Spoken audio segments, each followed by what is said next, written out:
Me llamo Rebeca Mendoza, tengo 42 años y soy de Torreón, Coahuila, México. Esta es una historia que nunca imaginé tener que contar. Durante años, busqué a Dios con todo mi corazón, creyendo que Él se revelaría en medio de cánticos, templos y oración. Pero lo que encontré en un culto espiritual de la luz del mundo no fue luz, fue oscuridad disfrazada de santidad. Fui recibida con abrazos, con promesas, con palabras suaves que parecían venir del cielo. Me dijeron que estaba siendo elegida para algo sagrado, pero esa elección escondía un secreto que me marcó para siempre. Fui a buscar a Dios, y terminé cara a cara con el lado más oscuro del siervo. Comenta desde qué ciudad y país me escuchas. Deja tu like si esta historia tocó algo dentro de ti y suscríbete para más testimonios reales que merecen ser escuchados. Mi historia con la luz del mundo comenzó de la manera más inocente, por una amiga. Se llamaba Leticia, compañera de trabajo, madre soltera como yo, mujer tranquila, sonriente, de esas que parecen tener siempre paz en el alma. Un día, mientras hablábamos en la hora del almuerzo, le conté que me sentía perdida. Estaba pasando por un momento difícil, la muerte de mi madre, una ruptura amorosa, problemas económicos, y sentía que mi vida había perdido el sentido. Ella me escuchó con paciencia, me tomó de la mano y me dijo: tú necesitas a Dios, y yo sé dónde puedes encontrarlo. Me habló con tanto fervor que no tuve cómo decir que no. Insistió en que no era cualquier iglesia, que no se trataba de religión, sino de una revelación divina. Dios tiene un siervo en la tierra, un apóstol vivo que guía a su pueblo, me dijo. Me pareció extraño, pero en ese momento de dolor y vulnerabilidad, cualquier promesa de consuelo parecía una tabla de salvación. Acepté su invitación. El siguiente domingo fui con ella. Me recogió temprano por la mañana. Me pidió que vistiera ropa recatada, de colores neutros, y que si era posible, llevara un velo o un pañuelo para cubrirme la cabeza. Lo tomé como una muestra de respeto. Nos subimos al auto y fuimos a un templo grande, de fachada blanca con detalles dorados. Ya desde afuera me sorprendió la cantidad de personas, la música, la organización. Hombres de traje guiaban a los fieles, mujeres con vestidos largos y cabellos recogidos saludaban con sonrisas. Todos parecían felices, como si supieran algo que yo no sabía. Al entrar, lo primero que sentí fue una mezcla de solemnidad y expectativa. El lugar era enorme, impecable, los vitrales, el mármol, el olor a incienso. No era como las iglesias tradicionales que conocía. Aquello tenía algo majestuoso, casi celestial. Me sentaron en una de las bancas del centro. A mi lado, Leticia no dejaba de sonreír.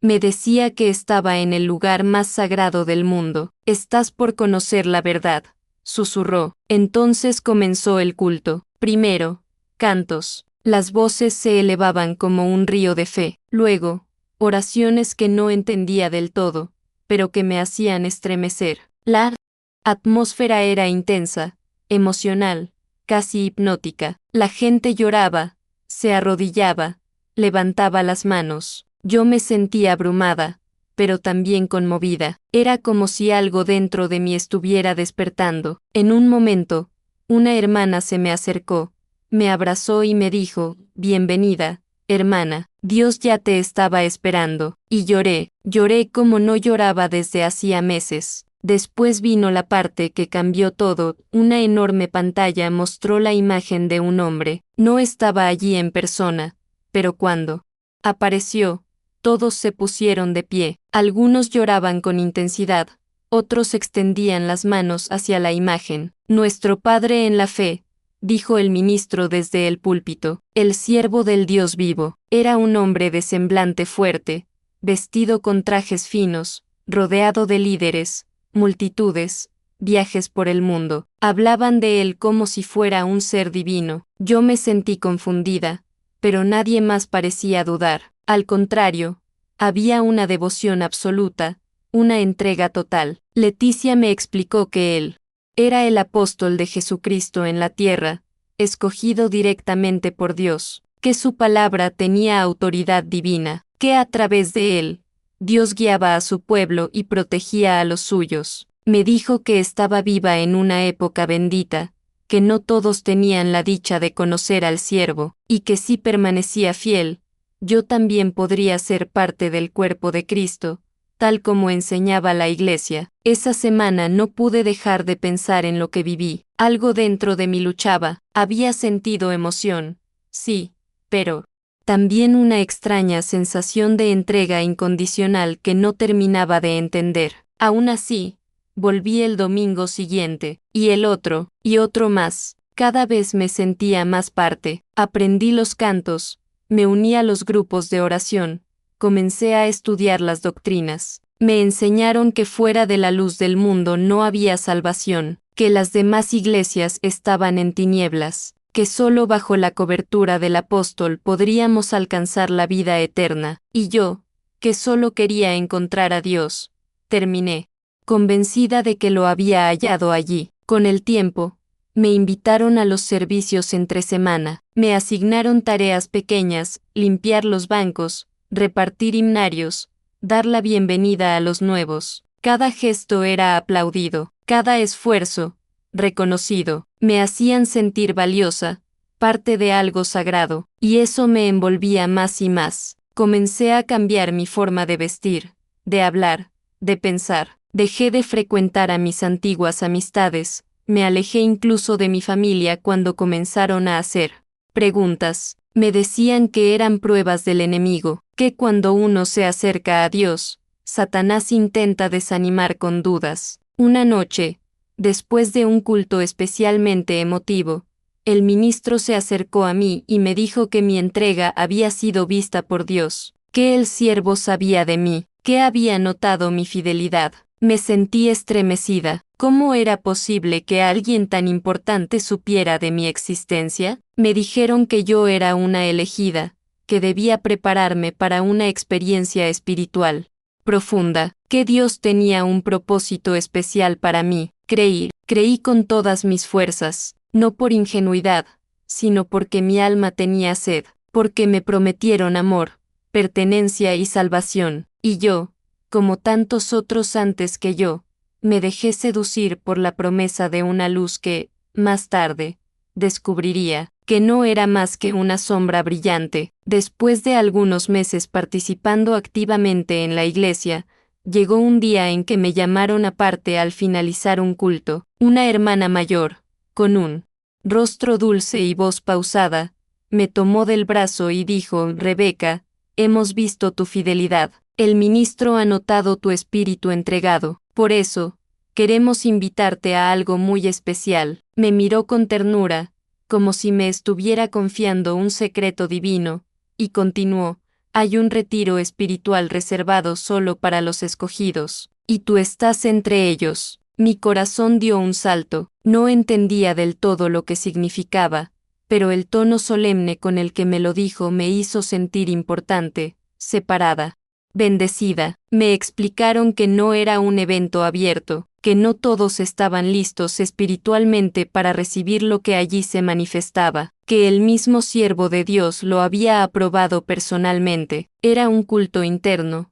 destinado a aquellos que buscaban acercarse a Dios a un nivel más profundo. Durante días, me sentí caminando sobre nubes. Leticia, mina amiga, me olaba como un misto de admira o reverencia. No sabes la bendición que estás a punto de recibir, me decía. Cuando una mujer entra a ese lugar con el corazón limpio, sale transformada para siempre. Su convicción me contagiaba. Quería creer que, de hecho, Dios me había elegido para algo grande, algo puro, algo eterno. Antes de ir, me entregaron un cuaderno con instrucciones. Allí decía que durante los 7 días previos debía mantener ayuno parcial, evitar toda conversación mundana, abstenerme de televisión, música secular y cualquier contacto innecesario con personas externas a la iglesia. También debía dormir poco y orar de madrugada. El cuerpo debe debilitarse para que el espíritu se fortalezca,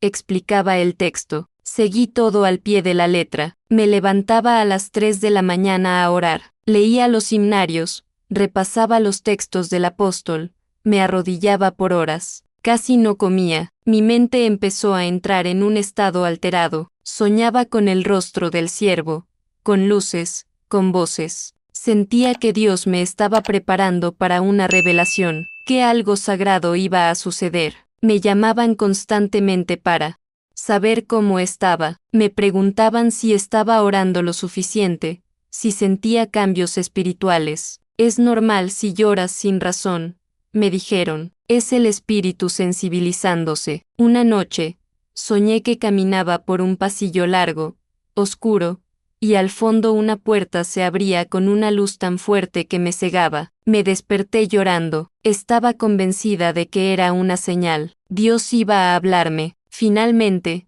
llegó el día. Me citaron en un lugar discreto, a las afueras de la ciudad. No era un templo grande. Era una casa con muros altos, portón metálico y pocas ventanas. Desde afuera no parecía un lugar espiritual, pero por dentro, todo estaba decorado con símbolos de la iglesia, frases del apóstol, retratos suyos, textos bíblicos enmarcados. Me recibió una mujer vestida de blanco, que me pidió guardar el celular y entregarme completamente a la experiencia. Aquí dentro, el tiempo es de Dios, me dijo. Había otras mujeres, unas 10, todas en silencio. Algunas rezaban, otras lloraban. El ambiente era denso, pesado, hacía calor. De fondo sonaba música instrumental, intercalada con grabaciones de los sermones del líder. Nos pidieron que mantuviéramos el ayuno mientras estuviéramos allí y que no habláramos con nadie sin permiso. Esto no es una reunión, es una consagración, nos recordaron. Las horas se me hicieron eternas. El ambiente me confundía. A veces sentía paz, otras, una extraña opresión en el pecho. Cuando intenté preguntar algo, uno de los monitores me miró fijamente y me dijo: «Duda, te falta fe». Entonces guardé silencio. Me sumergí en la oración, pidiéndole a Dios que me hablara, que me purificara, que me usara. Quería ser digno. En un momento dado, nos separaron en habitaciones. Me dejaron sola. En la habitación había una silla, una cama sencilla y una Biblia abierta en Isaías. En la pared estaba pintado un versículo: «Sed santos, porque yo soy santo». Me quedé allí horas, rezando, llorando, esperando ese momento que, según todos, cambiaría mi vida para siempre. Al rato, una de las mujeres entró y dijo: «Prepárate, el siervo te llamará». El corazón me dio un vuelco. Pensé que era una metáfora, que Dios me hablaría a través de un sueño o una visión, pero por cómo lo dijo, era literal. El líder iba a llamarme. Los demás participantes ya no estaban. Me condujeron por un pasillo estrecho. Mi cuerpo temblaba. Una parte de mí estaba emocionada, otra, asustada, pero no me acobardé. Si Dios me eligió, no tengo por qué temer, me repetí. La puerta se abrió, y lo que vi a continuación marcó mi alma para siempre. El pasillo que me condujo al culto especial estaba tenuemente iluminado. Las paredes eran lisas, sin ventanas, cubiertas con telas oscuras que amortiguaban todo sonido exterior. Cada paso que daba era como internarme más en un mundo que no entendía, pero que ya me envolvía con fuerza. La mujer que me guiaba no decía una palabra, caminaba delante de mí con movimientos suaves, como si deslizara en lugar de caminar. Yo apenas respiraba. Mi estómago estaba contraído, no sabía si era nerviosismo o hambre, tal vez ambas cosas. Llegamos a una puerta doble, de madera pesada. Antes de abrirla, la mujer me miró a los ojos y dijo en voz baja: «Recuerda que estás entrando en la presencia del ungido». Asentí, aún sin comprender del todo lo que eso significaba. Ella empujó las puertas y entramos. Lo primero que me golpeó fue la luz. No era fuerte, pero sí extraña. Había velas encendidas por todo el lugar, dispuestas en patrones que no reconocí. En el centro del salón, una especie de altar bajo, cubierto con tela roja. Alrededor, personas sentadas en el suelo, en silencio absoluto, algunas con los ojos cerrados, otras con las manos en el pecho, todas vestidas de blanco. Me indicaron que me sentara junto a las demás. Obedecí. El ambiente era denso, hacía calor, un olor penetrante,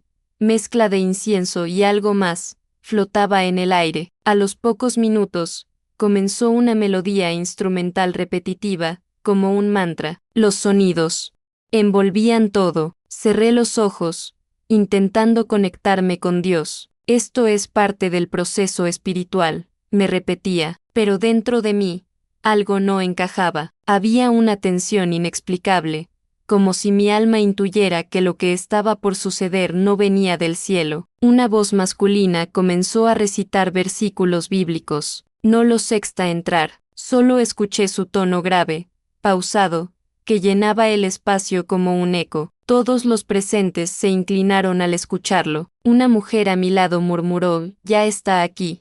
Abrí los ojos. En la entrada, el siervo había aparecido. Vestía de blanco y dorado, con una túnica larga y un manto sobre los hombros. Su rostro estaba iluminado desde abajo, lo que creaba sombras extrañas en su expresión. Avanzó lentamente, con los brazos extendidos. Nadie lo tocaba, nadie se atrevía a levantar la vista. Yo lo observaba como hipnotizada, intentando entender si era real lo que veía. Nunca lo había visto en persona. Hasta ese momento, solo lo había visto en fotografías y vídeos. En ese instante, verlo allí me generó una mezcla de impacto y algo más profundo, miedo. Se colocó frente al altar y extendió las manos sobre nosotros. «Hijitas mías», dijo, con una sonrisa que pretendía ser paternal, «hoy será un día de consagración, un encuentro con el Dios vivo, a través de su siervo». El grupo respondió con un amén colectivo, casi mecánico. Yo no pude decir nada. Sentí un nudo en la garganta. Algo en su mirada no me transmitía paz, sino poder, no espiritual, sino terreno, un poder frío, controlador. Comenzó a hablar sobre sacrificio, obediencia, humildad.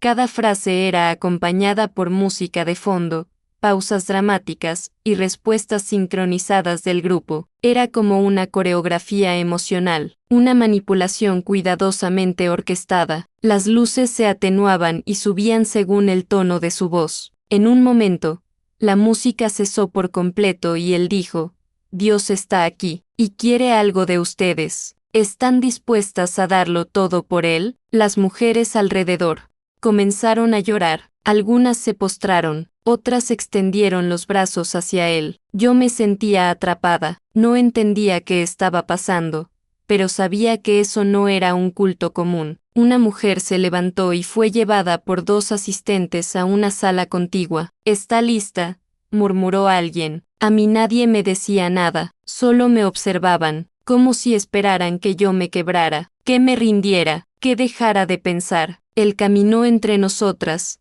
imponiendo las manos, murmurando palabras que no entendía. Cuando se acercó a mí, me tocó la cabeza y dijo, «Tú todavía dudas, pero Dios te quiere entera». Sentí un escalofrío. Quise levantarme, salir, correr, pero estaba paralizada. Todas las miradas se posaron en mí. Yo apenas respiraba. La música regresó, más intensa. Luces de colores comenzaron a girar por la sala. Un incienso espeso llenó el ambiente. Ya no parecía un culto, parecía una ceremonia pagana, teatral, coreografiada para manipular las emociones al límite. Las oraciones se convirtieron en gritos. Algunas mujeres lloraban desconsoladas, otras entraban en lo que llamaban trance espiritual. Yo solo sentía terror. Una de las asistentes se me acercó, me susurró al oído, «Si no entregas tu voluntad, no podrás recibir la bendición». ¿Qué significaba eso? ¿Qué se esperaba de mí? ¿Qué estaban haciendo con las mujeres que eran llevadas a las otras salas? Intenté levantarme,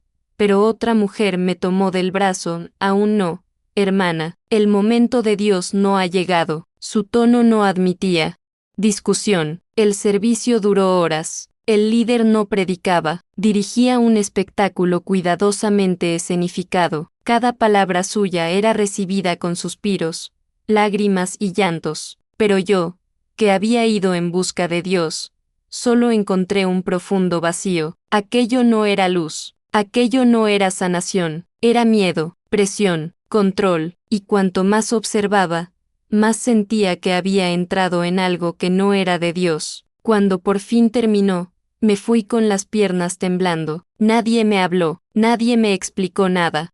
Solo me dijeron que reflexionara sobre lo que el Espíritu me había mostrado. Quería irme, pero sabía que no sería tan fácil. Algo andaba muy mal, pero aún no sabía cuán profundo era el abismo en el que había caído. El servicio había terminado, pero aún me embargaba la confusión y la angustia. Salí del salón con pasos lentos, intentando respirar, intentando comprender lo que acababa de suceder. Afuera, la noche era silenciosa, sofocante, como si el aire mismo cargara con el peso de todo lo ocurrido dentro. Una de las mujeres que colaboraba con la organización se me acercó con una sonrisa demasiado amable para ser sincera. Me tocó el brazo y dijo: «El siervo quiere hablar contigo». Me quedé inmóvil, pensé en negarme, pero no tuve el valor. Solo asentí. «Ahora mismo», añadió. El corazón me empezó a latir con fuerza. Imaginaba que sería una conversación espiritual, quizá una guía, una bendición. Aún quería creer que aquel extraño ritual formaba parte de un proceso divino, aunque algo dentro de mí gritaba lo contrario. Me condujeron a una pequeña habitación, amueblada con muebles demasiado lujosos para ser considerados humildes. Unas pesadas cortinas bloqueaban la luz. El aire estaba impregnado de un perfume dulce, intenso y casi sofocante. Un hombre ya me esperaba sentado. No era el propio siervo, sino uno de sus ministros más cercanos, alguien a quien había visto predicar en servicios más concurridos. Me saludó con una amplia sonrisa y me ofreció agua. La rechacé, intentando disimular mi incomodidad, sorprendida por el culto. ¿Verdad?, él le preguntó. Asentí. No todos están listos para vivir esa experiencia, pero tú fuiste elegida. Seutó era calmo, más firme. Fez sinal para eu me sentar diante dele. Queremos conocerte mejor, hermana Rebeca. El siervo tiene interés en ti. Ha sentido algo especial en tu espíritu. Tragué saliva con dificultad. Me quedé rígida. Entonces empezó a hacerme preguntas sobre mi vida, mi infancia, mi familia. Preguntó si había tenido muchas relaciones, si me sentía emocionalmente estable, si alguna vez me había guardado para un propósito mayor. ¿Te has mantenido pura?, preguntó, mirándome fijamente a los ojos. Me quedé sin palabras. Me sentí ultrajada. Intentando mantener la compostura, respondí que mi vida había sido difícil, pero que buscaba a Dios con todo mi corazón. Asintió con la cabeza, como si ya lo supiera todo. Está bien, el Señor honra a las mujeres que se entregan por completo. Sura. Voz había cambiado de tono, más grave, más pausada. Empecé a sentir un escalofrío extraño, a pesar de que la habitación estaba sofocante. Intenté apartar la mirada, pero continuó. A veces, el Señor elige a ciertas mujeres para un propósito más íntimo. Mujeres con dones especiales. Mujeres que deben estar preparadas por dentro y por fuera. Comencé a desconfiar de que aquí lo no era apenas una conversa espiritual. Más ainda así, me recusaba a acreditar que minas simples estaba certas. ¿Qué quiere decir con más íntimo?, pregunté, tentando soar tranquila. Él sonrió. Nada que no esté en las Escrituras. El pueblo de Dios siempre fue guiado por profetas, y los profetas tuvieron siervas, mujeres que les sirvieron con cuerpo y alma. Sentía un nudo en el estómago. Seguía sin poder reaccionar con calma. Mi corazón me decía que algo andaba mal, pero mi mente buscaba justificaciones. Quizás era lenguaje simbólico, quizás lo estaba interpretando mal, quizás. ¿Confías en él, siervo de Dios?, él le preguntó. ¿Estás dispuesta a obedecer lo que Dios quiere hacer contigo? No respondí. Me mantuve en silencio. El ento se levantó, ando uate uma estante e tiro un envelope, entrego ume, aquí está tu carta de preparación, es confidencial, léela a solas, en oración, y no comentes esto con nadie. Tomé el sobre con manos temblorosas, quise preguntar más, pero él solo señaló la puerta con un gesto de cabeza. Salí de la habitación con el corazón acelerado. Al regresar a la habitación donde había pasado la noche, abrí el sobre con cuidado y comencé a leer. El texto comenzaba con frases religiosas: el Señor quiere usarte, ha puesto sus ojos en ti. Pero a medida que leía, el contenido se volvía cada vez más ambiguo. Hablaba de purificación física, de despojamiento espiritual, de servicio privado al ungido. Parecía una instrucción en clave para algo que no se podía decir directamente, pero el mensaje era claro: esperaban de mí una especie de rendición que iba mucho más allá de la fe. Sentada en esa cama, sola, con ese papel en las manos, sentí por primera vez un verdadero pánico espiritual. Quería llorar, gritar, huir, pero no tenía a dónde ir. Estaba en un lugar aislado, rodeada de gente que me miraba como si ya hubiera dicho que sí. En los días siguientes, intentaron reforzar el mensaje. Otras mujeres comenzaron a tratarme con una reverencia distinta, como si ya me estuvieran preparando. Una de ellas incluso me dijo: yo también pasé por esto. Al principio cuesta, pero luego entiendes que es un privilegio. Me quedé impactada. Era una red, una estructura organizada para adoctrinar, seleccionar y usar a las mujeres con promesas espirituales como fachada para el control abusivo y personal. Comencé a evitar el contacto, a fingir dolor, a aislarme. Pedí irme, diciendo que necesitaba cuidar mi salud. Me dijeron que no estaba lista, que el enemigo me estaba confundiendo. Insistieron en que me quedara. Si te vas ahora, te desvías de tu propósito, dijeron, pero yo ya lo había comprendido. Eso no era fe, era manipulación, un juego peligroso disfrazado de espiritualidad. Aún con el miedo carcomiéndome el pecho, comencé a planear mi huida, porque si me quedaba, sabía que pronto cruzaría una línea sin retorno, y en ese momento, incluso sin comprender todo lo que implicaba, lo supe: Dios no necesitaba mi cuerpo para usarme, y mucho menos un intermediario humano para hablarme. Los días que siguieron fueron un tormento silencioso.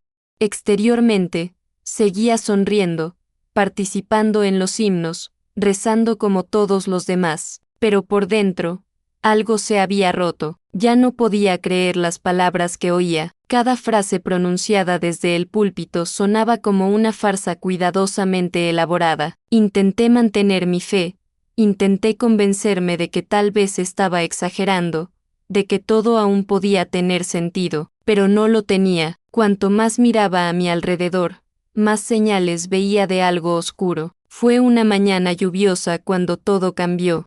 Caminaba por el pasillo lateral del templo cuando oí un llanto ahogado que provenía de una de las habitaciones reservadas para las jóvenes en preparación espiritual. Dudé, pero mis pies me guiaron hasta allí. La puerta estaba entreabierta. Dentro, una joven a la que había visto en otros servicios estaba sentada en el suelo, abrazándose a sí misma, con los ojos hinchados y el rostro pálido. Murmuraba algo como: ¿por qué me hizo esto si dijo que era la voluntad de Dios? Se me heló el corazón. Antes de que me viera, retrocedí y me escondí entre las sombras. Poco después, oí pasos que se acercaban y vi a uno de los líderes entrar en la habitación con un paño húmedo y una expresión severa. No llores más, hermana. Dios te eligió, no puedes decepcionarlo ahora. La chica no respondió. Solo negó lentamente con la cabeza mientras se secaba las lágrimas. Eso me destrozó por dentro. Ya lo sospechaba, pero ahora lo había presenciado con mis propios ojos. Había abuso, había manipulación, y todo estaba disfrazado de espiritualidad. Ese mismo día, busqué a una de las mujeres mayores de la congregación, alguien a quien consideraba digna de confianza. Le conté lo que había visto. En lugar de indignación o preocupación, me miró con frialdad y dijo: eso pasa cuando las jóvenes no están preparadas. Tienen que entender que servir al siervo de Dios es un honor, aunque duela. Me fui con náuseas. La frase resonó en mi cabeza como un eco maligno. Lo que antes era sagrado ahora sabía a veneno. Esa semana, todo empezó a encajar, las miradas furtivas entre algunas jóvenes, las desapariciones repentinas de las chicas que estaban en formación, las conversaciones interrumpidas cuando alguien se acercaba. Vi a una de ellas siendo escoltada por 2 ministros a una habitación cerrada y regresar horas después, con el rostro inexpresivo. En otra ocasión, oí una conversación tensa tras una puerta, pero duele, no quiero volver allí. Y la respuesta, cállate, es por tu bendición. Empecé a preguntarme cuántos habrían pasado por lo mismo, cuántos creían servir a Dios cuando, en realidad, servían a los deseos de un hombre malvado, exaltado como ungido. Todo encajaba de forma horrible. Esas cartas confidenciales, los servicios con temática teatral, las frases sobre servicio íntimo, todo formaba parte de un sistema meticulosamente construido para justificar lo injustificable. Usaban la fe como herramienta de control, el miedo como cadena, y el nombre de Dios como escudo. Para los crímenes, me sentía impotente, quería hacer algo, gritar, denunciar, pero ¿cómo? Estaba aislada, rodeada de gente que consideraba al siervo infalible. La duda me carcomía. Si hablaba, ¿quién me creería? Y si decían que estaba poseída, confundida, débil en la fe, para entonces, no comía bien, no dormía. Mi cuerpo empezó a sentir el impacto del dolor espiritual. Tenía fiebres sin motivo aparente, ataques de ansiedad, escalofríos repentinos. Soñaba con ojos que me observaban, con voces. ¿Qué decían?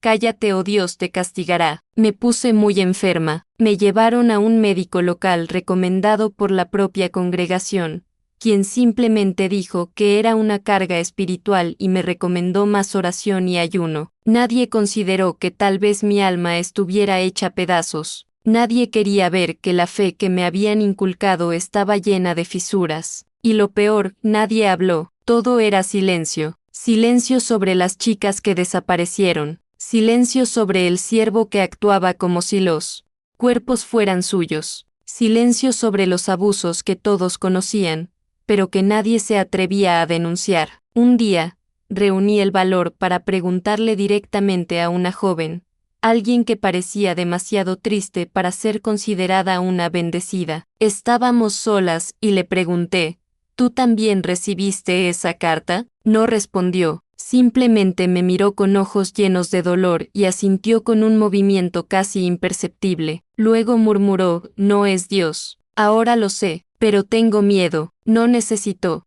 decir nada más. Esa mirada lo decía todo. No estaba loca, no era mi imaginación. Había un sistema de opresión, miedo y abuso oculto bajo las doradas vestiduras del templo. Comencé a recopilar pequeños fragmentos de evidencia en mi memoria.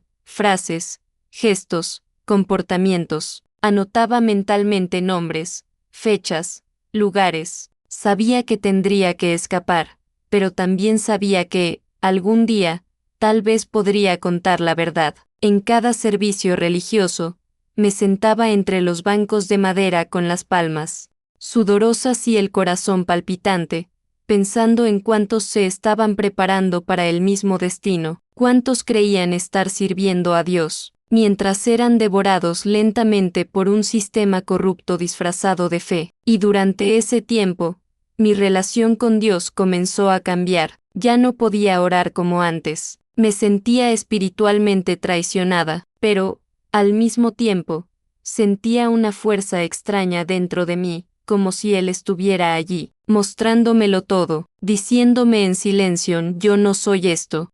Nunca pedí esto, y fue esa voz interior, ese aliento de lucidez divina, lo que me mantuvo con vida, porque a pesar de todo, en el fondo, seguía creyendo que la verdad libera, y que Dios no permanece en silencio ante la injusticia, incluso cuando su casa parece estar llena de oro. Durante muchos días, viví entre el miedo y la culpa, miedo a hablar, culpa por saber. Ya no era la misma. Caminaba por los pasillos del templo con la constante sensación de ser observada, y así era, las miradas habían cambiado. Antes, me veían como una mujer fervorosa, una hermana elegida. Ahora, era como si percibieran algo roto en mi interior, una desconfianza que intentaba disimular, pero que se reflejaba en mi mirada. Seguía participando en los himnos, seguía arrodillándome, seguía pronunciando las palabras correctas, pero en mi interior,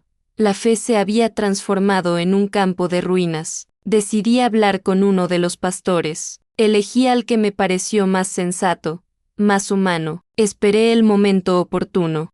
Después de la misa, pedí hablar en privado. Me recibió en una pequeña habitación junto al altar. Sus primeras palabras fueron frías. ¿Qué ocurre, hermana Rebeca? He notado que últimamente está distante. Respiré hondo y le conté lo que había visto, o al menos parte de ello. Le hablé de la niña que lloraba, de las cartas, de las insinuaciones. Le dije que algo andaba mal, que necesitaba entender. Por un instante, pensé que me escucharía con compasión, pero lo que sucedió después me destrozó. Cuidado con lo que dices, respondió, en ton grave. Tus palabras pueden ser piedra de tropiezo para los débiles. Eutente insistir, más se le levantó o amo, cortando mi nafala. ¿Quién eres tú para juzgar lo que Dios hace a través de su siervo? Fique en silencio, admita, él se aproximó, como rostro endurecido. El enemigo siempre busca corromper la mente de los escogidos, siembra dudas, y así destruye la fe. No dejes que el diablo hable a través de ti. Esas palabras me impactaron como un golpe. De repente, comprendí que allí no había lugar para preguntas, que el simple hecho de dudar era un pecado, que, dentro de ese sistema, la verdad era la mayor herejía. Salí de la habitación con las piernas temblando. Afuera, el eco de los himnos resonaba, pero ya no sonaban a música, parecían cadenas que arrastraban mi alma. En los días siguientes, comenzó la vigilancia. Pequeños detalles me delataron. Las hermanas dejaron de llamarme a las oraciones vespertinas. Cuando me acercaba, las conversaciones cesaban. Percibí un cambio en el tono de los sermones, frases sobre los débiles que dejan entrar al enemigo, sobre las mujeres que se dejan usar por Satanás para mancillar el nombre del siervo. Todo era indirecto, pero claro, yo era el objetivo. Empezaron a observarme. La misma mujer que antes me había acogido ahora me miraba con recelo, como si portara algo contagioso. Una noche, recibí una llamada de un número desconocido. Contesté y, al otro lado de la línea, una voz masculina dijo, hermana Rebeca, deje de pedir. Dios castiga la desobediencia. El frío sonido de esas palabras me heló la sangre. Al día siguiente, encontré una nota debajo de la puerta. Recuerda que el silencio también es obediencia. Comprendí el mensaje. Me estaban advirtiendo. Empecé a tener insomnio. Cualquier ruido me hacía saltar de la cama. Tenía pesadillas recurrentes, veía el rostro del líder observándome y las voces de la congregación llamándome traidor. Despertaba sudando y con él,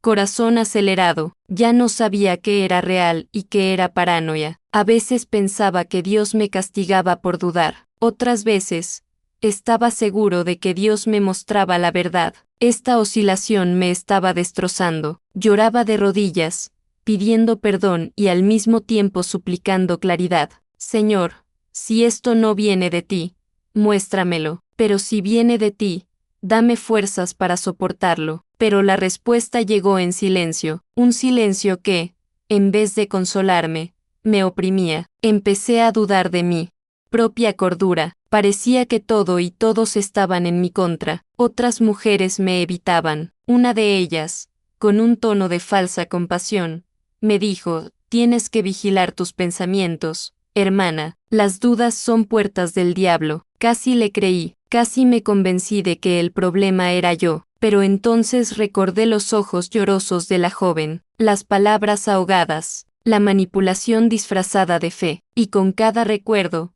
mi alma gritaba, esto no viene de Dios. Un día, me llamaron de nuevo a la sala de Los pastores, 2 de ellos estaban allí. Me pidieron que me sentara. Uno sostenía una Biblia, el otro, una carpeta. Rebeca, comenzó el mayor, hemos oído que has estado inquieta, hablando con las hermanas, haciendo preguntas que no edifican. Lo negué, pero él continuó, no mientas, sabemos más de lo que crees. Dios nos revela lo que está oculto. Abrió la Biblia y leyó en voz alta, la mujer sabia edifica su casa, pero la necia la destruye con sus propias manos. Me miró fijamente a los ojos, y dijo, no destruyas la obra de Dios. Salí de aquella habitación sin sentir las piernas. Afuera, el sol caía a plomo, pero adentro todo era sombra. Ya no sabía en quién confiar. Quería irme, pero me dijeron que la condenación aguardaba fuera de la iglesia, que quien abandonara al siervo sería entregado a Satanás, que las almas de los traicioneros serían devoradas por la locura, y lo peor es que empecé a creerlo. Empecé a sentir que el castigo ya había comenzado, la fiebre volvió, las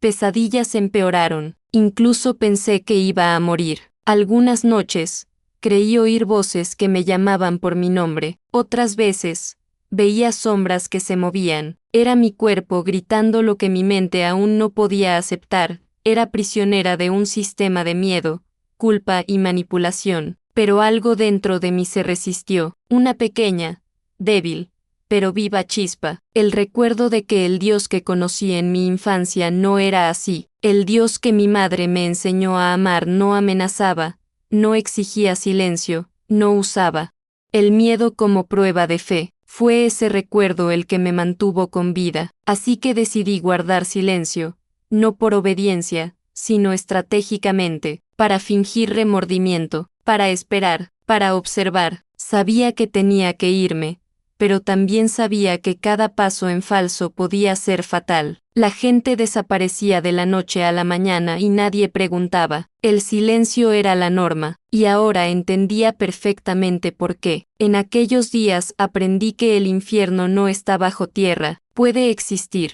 entre 4 paredes, rodeado de himnos, túnicas blancas y voces que dicen amén. Y fue allí, en medio de aquel infierno sagrado, donde tomé la decisión que cambiaría mi vida para siempre, huiría, aunque significara dejarlo todo atrás, la fe, los amigos, la identidad, porque nada valía más que la libertad de mirar al cielo y saber que Dios no era cómplice de aquella oscuridad. La decisión no fue repentina. Durante semanas, viví como una sombra entre la congregación, sonriendo cuando se esperaba mi presencia, llorando cuando nadie me veía. Cada paso que di fue meticulosamente calculado. Fingí haber regresado al camino de la obediencia, pero dentro de mí, la llama de la libertad crecía como nunca antes. Al principio, pensé que era una locura querer irme. Luego, comprendí que la locura era quedarme allí. Una mañana desperté con el corazón acelerado,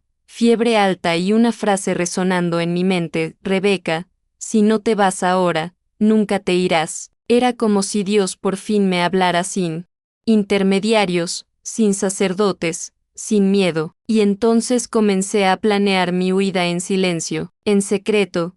Vendí algunas cosas valiosas que aún conservaba, una pulsera de oro que me había regalado mi madre, un viejo celular. Con el dinero, compré un boleto de autobús a una ciudad lejana. No le dije nada a nadie, solo dejé una carta con unas pocas palabras: no huyo de Dios, huyo de lo que hicieron en su nombre. En la madrugada, antes de partir, caminé hacia la parada del autobús con una pequeña mochila, el corazón acelerado y los ojos llenos de lágrimas. Cada paso parecía una eternidad. Tenía miedo de que me detuvieran, de que alguien me viera y me denunciara, pero ya no había tiempo para dudar. Subí al autobús y, cuando por fin dejó la ciudad, una lágrima rodó por mi mejilla, y con ella, por primera vez, sentí que el peso de la opresión comenzaba a disolverse. La nueva ciudad era sencilla, sin templos dorados ni calles con nombres de apóstoles. Era simplemente un lugar donde podía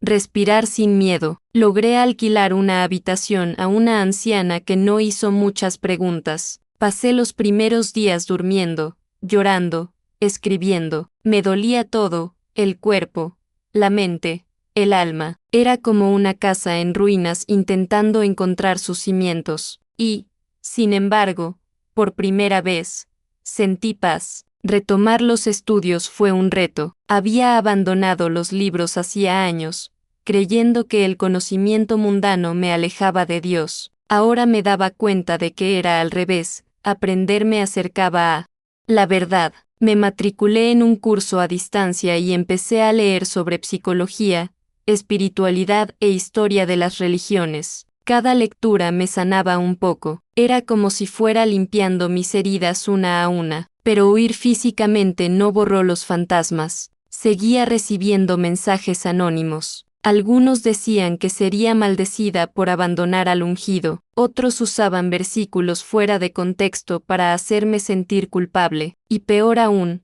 a veces veía gente de la iglesia pasar por la calle. Me escondía, con el corazón acelerado, como si me persiguieran. Una vez, recibí un sobre por debajo de la puerta: de Dios nadie se burla, lo que siembres, cosecharás. Sentí náuseas. Quise rendirme, pero recordé el motivo de mi huida: vivir sin miedo. Poco a poco, aprendí a reconocer los detonantes. Ciertas canciones me hacían llorar, ciertas palabras me daban escalofríos. Incluso el aroma del perfume que usaba uno de los líderes me hacía temblar, pero me permití sentir, sin juzgarme. Era mi duelo por una fe profanada, por una juventud robada, por una espiritualidad que me enseñaron a temer, no a amar. Comencé a buscar a Dios a mi manera, no en templos, sino en la sencillez. A veces en silencio, sentada en un banco del parque, otras veces,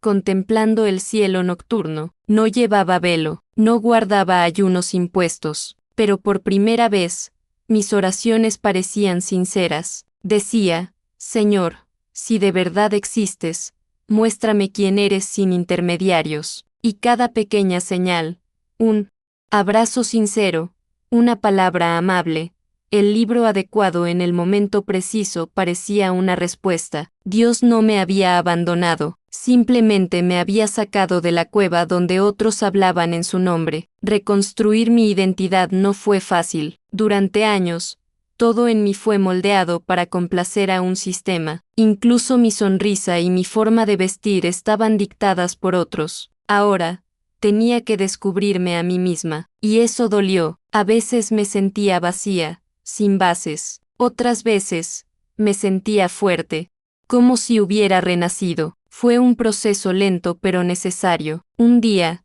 caminando por la calle, vi a una joven a la que se acercaban unos hombres con Biblias en la mano. Eran misioneros de la misma secta. Parecía dudar. Se me heló la sangre. Pensé en acercarme, en advertirle, pero no pude. Aún no estaba preparada para afrontar ese pasado. Solo pude rezar en silencio por ella, que no pase por lo que yo pasé. Fue la primera vez que, en lugar de sentir miedo, sentí compasión. Fue una señal de sanación. A veces me preguntan si hoy estoy en contra de la fe, y respondo: no, jamás. Sigo creyendo en Dios, pero en un Dios que no exige silencio ni castiga con el miedo, un Dios que me acompaña en mis heridas, que me permite cuestionar, que comprende mis dudas. Ese es el Dios que redescubrí tras mi huida. Todavía hay días difíciles. A veces me despierto en mitad de la noche con el corazón acelerado,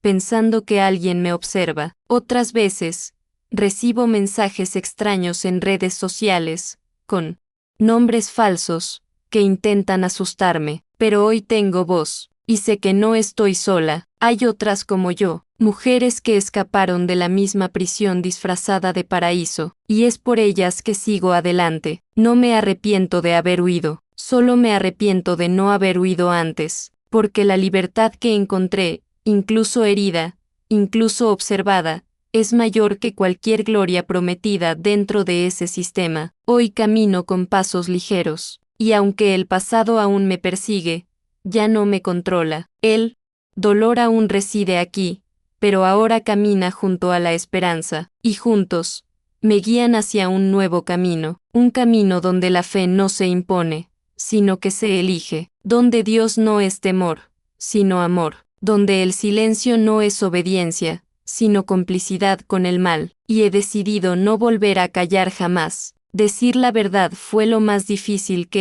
he hecho en mi vida. Durante años, aprendí a callar, a tragarme las lágrimas, a sonreír incluso cuando mi alma se desangraba. Cargaba con este secreto como quien lleva una cruz invisible, pero llegó un momento en que el silencio empezó a asfixiarme más que cualquier amenaza. Era como si cada vez que cerraba la boca, una parte de mí muriera, y un día, comprendí que guardármelo ya no era lealtad, era complicidad. Decidí hablar, no por venganza, sino por liberación, por mí, por los demás, por quienes aún viven encerrados, creyendo merecer lo que sufren, por quienes creen que si dudan, serán maldecidos, por quienes, como yo, aún se despiertan en mitad de la noche sintiendo que pecan solo por pensar. Decir la verdad fue un acto de fe, una fe que resistió los muros del templo, las amenazas, la mirada crítica de quienes se autodenominan elegidos. La primera vez que lo escribí todo fue en una carta que guardé en un cajón durante semanas. La leí y la releí, lloré, temblé, me sentí culpable y libre a la vez. Un día,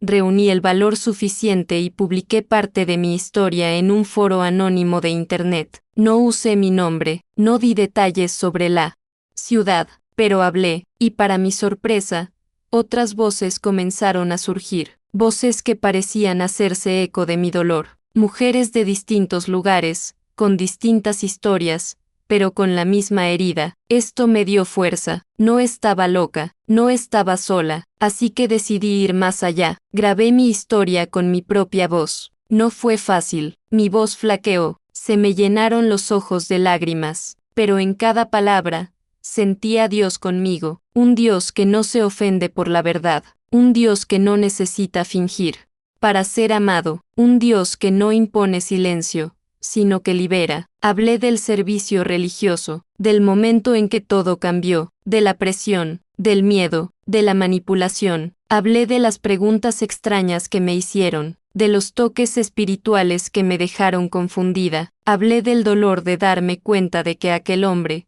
al que llamaban ungido, no era santo, era un manipulador disfrazado de profeta. Hablé del día en que vi a la otra joven llorando y supe que no era la única. Hablé del miedo a contarlo, de las amenazas veladas, de la culpa, de la angustia. Hablé de todo, y al final, hablé de Dios. Dije que Dios no está en ese lugar, que no habita donde reina el miedo, que no se esconde tras rituales para justificar el abuso, que no exige silencio ante la injusticia. Dios no necesita intermediarios que toquen con manos sucias, no ordena silenciar el dolor, Él escucha, Él acoge, y Él sana. Hablé para que otros supieran que no estaban locos, que lo que sentían era real. Esa angustia en el pecho, esa sensación de esto no viene de Dios, no es rebeldía, es discernimiento, es el Espíritu Santo intentando salvar lo que queda de su fe. Mucha gente me atacó, decían que era una desagradecida,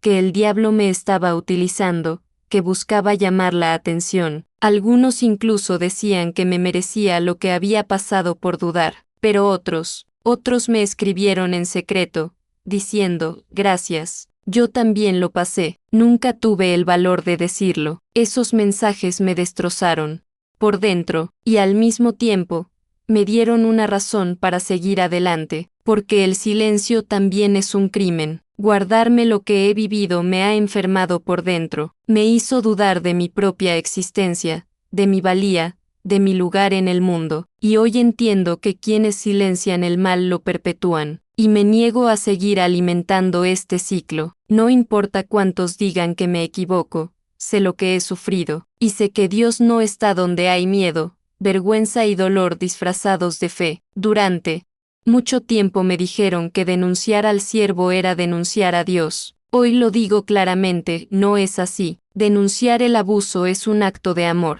es fidelidad a la verdad. Es proteger a quienes nos rodean, es evitar que otras niñas queden marcadas de por vida, es recuperar la esencia de la fe, la que libera, la que sana, la que transforma, no la que aprisiona y tortura en nombre de un falso evangelio. Decirlo en voz alta todavía me da escalofríos, todavía tengo miedo, todavía miro hacia atrás.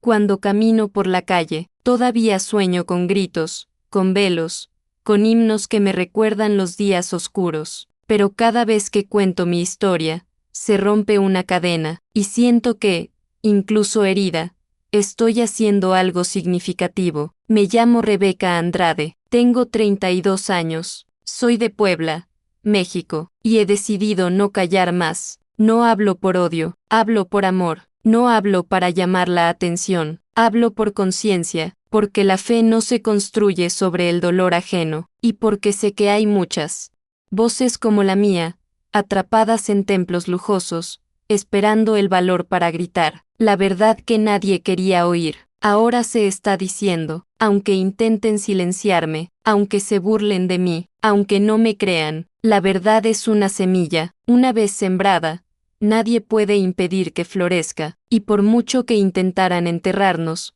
olvidaron que somos semillas, y las semillas renacen. Hoy comprendo que todo lo que intentaron enseñarme sobre el silencio, sobre la obediencia ciega, sobre la sumisión, disfrazada de fe, no provenía de Dios. Durante mucho tiempo creí que el silencio era una señal de lealtad, que soportar el dolor en nombre de la obra era el precio de la salvación, que denunciar era un pecado, que exponer la verdad era una falta de humildad. Pero ahora, con cada fibra de mi ser reconstruida con lágrimas y valentía, puedo decir con plena convicción, Dios no quiere tu silencio, Él quiere una conciencia tranquila, porque cuando Dios nos creó, no fue para que nos humilláramos ante los hombres, no fue para que aceptáramos abusos en nombre de una promesa espiritual, no fue para que nos arrodilláramos ante falsos profetas que se alimentan del miedo. Dios nos dio discernimiento, sensibilidad, un corazón que percibe cuando algo anda mal, y cuando sentimos que algo no proviene de Él, es porque, en efecto, no proviene de Él. Así de simple, el Espíritu Santo no se contradice. Hoy puedo mirar atrás y decir, sobreviví, pero sé que muchos otros no lo han logrado, que miles de voces permanecen atrapadas entre muros dorados, entre bancos acolchados, entre himnos cantados con lágrimas de angustia, que hay niñas siendo preparadas espiritualmente para ser manipuladas, que hay mujeres adultas preguntándose si merecen lo que están viviendo, que hay familias siendo destruidas en nombre de la lealtad a un hombre que se autodenomina ungido, y es por estas voces que hablo hoy. Quizás tú, que me escuchas ahora, estés experimentando esta misma duda, quizás estés confundido, con miedo a pensar, sintiendo culpa solo por cuestionar, pero quiero decirte con todo mi amor, pensar no es pecado, dudar de lo que hiere tu alma no es rebeldía, es señal de que tu corazón sigue vivo. ¿Cuántas veces me han dicho que quienes dicen la verdad sufren una maldición? ¿Que la mano de Dios caería sobre mí? ¿Que mi vida sería destruida? Pero hoy estoy aquí, viva, con cicatrices, sí, pero en pie, porque Dios no castiga a quienes dicen la verdad, ella castiga a quienes lo ocultan para seguir abusando en su nombre, y la verdad, por dolorosa que sea, nos hace libres. Comprendí que la fe no es miedo, que la fe no es depender de un hombre con estatus de santo, la fe es luz, es una conciencia tranquila, es caminar con la frente en alto, incluso después de todo. La fe es mirar en nuestro interior y sentir que aún existe un vínculo entre nosotros y Dios, a pesar de los intentos de la religión por romperlo. Lo que vivimos no define quiénes somos, lo que nos dijeron que éramos. Impuras, rebeldes, indignas es mentira. Somos hijas de un Dios que escucha hasta el susurro más tenue, que ve cada lágrima que nadie más vio, que conoce nuestros pensamientos incluso antes de que los expresemos. Y si nos conoce también, ¿de verdad crees que se escandalizaría por nuestro dolor, por nuestra verdad? Ha llegado el momento de pasar página, de comprender que ya no debemos proteger estructuras corruptas en nombre de una fe que solo beneficia a los mismos de siempre, que ya no Debemos temer la opinión de quienes se lucran con nuestro silencio, que no tenemos obligación de perdonar a quienes nunca reconocieron sus actos. Este video no es solo un desahogo, es un llamado a la acción, una invitación a que otras voces se alcen. A ti, que me escuchas, a que te permitas sentir, a que te permitas pensar, a que te permitas desconectar, si es necesario, a que te permitas contar tu historia cuando estés listo, y, sobre todo, a que te permitas hablar con Dios de nuevo sin intermediarios. No importa cuánto tiempo hayas estado preso, no importa si dijeron que tu alma estaba condenada, Dios no es vengativo, no ansía el castigo, ansía la verdad, y donde hay verdad, allí está Él, aunque la pronuncies entre lágrimas, aunque tu voz tiemble, aunque todos te den la espalda, porque al final, Deus no habita en templos de oro, sino en corazones que se atreven a decir la verdad. Y si esta historia te ha conmovido de alguna manera, si tú también has estado viviendo con esta sensación de asfixia, de duda, de conflicto entre la fe y el dolor, te invito ahora a hacer algo sencillo, pero poderoso. Deja tu comentario. Escribir estoy despierta, quiero saber la verdad. Esto es más que una frase, es una señal, un grito apacible, una chispa de valentía que puede inspirar a otros. Si esta historia te conmovió, deja un me gusta, esto ayuda a que el mensaje llegue a quienes lo necesitan. Y si quieres escuchar más testimonios reales de personas que también han vivido experiencias que nadie se atrevió a contar, suscríbete al canal, porque cada historia tiene valor, cada voz cuenta, y ahora que has llegado hasta aquí, no te detengas aquí. En el próximo video, conocerás a otra mujer que también fue engañada en nombre de Dios, pero encontró la fuerza para denunciarlo, porque la verdadera fe no se esconde, resplandece, incluso en la oscuridad.